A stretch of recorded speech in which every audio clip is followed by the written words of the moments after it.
Bonjour à tous, aujourd'hui on se retrouve pour une nouvelle vidéo, test review complète du 70-200 Sony F4 G Master.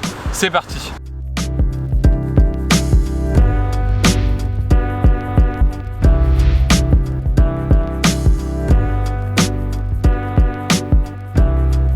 Voilà, donc on va profiter d'être sur les bords de Loire pour vous montrer un peu toutes les capacités de cet objectif de 70-200, vous montrer toutes les focales, donc jusqu'où il va, la netteté qu'il y a, etc. Tout le détail qu'il peut y avoir dans ces photos. Je vous montre tout ça dans la vidéo à travers 3 photos différentes. C'est parti. Alors malheureusement j'ai perdu les photos qu'il y avait sur la première carte SD, je sais pas pourquoi, mais du coup j'en ai repris d'autres. Le résultat de toute façon est le même. Donc sur la première photo on est à 70 mm et on peut se rendre compte que le piqué est quand même vraiment bon. Tous les détails sont présents dans la photo et c'est assez agréable.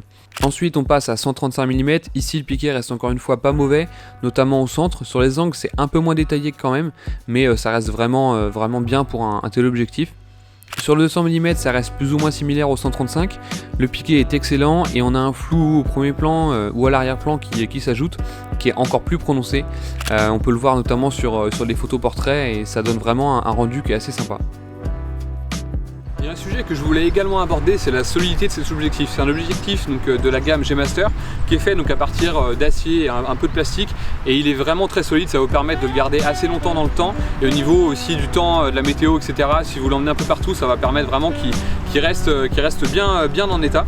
Vous avez également aussi plusieurs fonctions que je détaillerai dans la vidéo à l'appartement, où je vous mettrai des plans séquences, avec la possibilité de passer d'autofocus à manuel focus assez rapidement, et également une option qui permet de passer sur le steady shot. Et il y a également une extension qui est possible pour le trépied ici. Alors elle est détachable, donc ça c'est pratique aussi si vous n'en avez pas besoin. Vous avez juste à la remettre, c'est très rapide.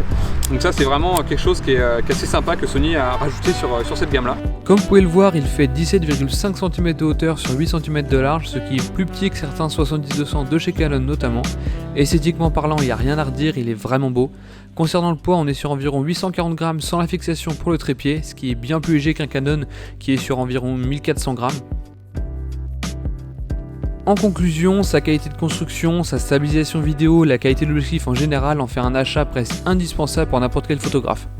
Pour le prix, on tourne aux alentours des 1000 €, ce qui fait tout de même une belle économie par rapport au f2.8 de chez Sony. Voilà, la vidéo review du 70-200 est terminée, j'espère en tout cas qu'elle vous aura plu, vous aurez appris plein de choses en ma compagnie, peut-être que ça vous donnera envie de l'acheter ou non. En tout cas, si vous avez des questions, n'hésitez pas à me les poser en commentaire en dessous de la vidéo, n'hésitez pas également à lâcher un like et vous abonner pour soutenir la chaîne, ça me ferait super plaisir. Et puis moi je vous retrouve sur la prochaine vidéo, ciao.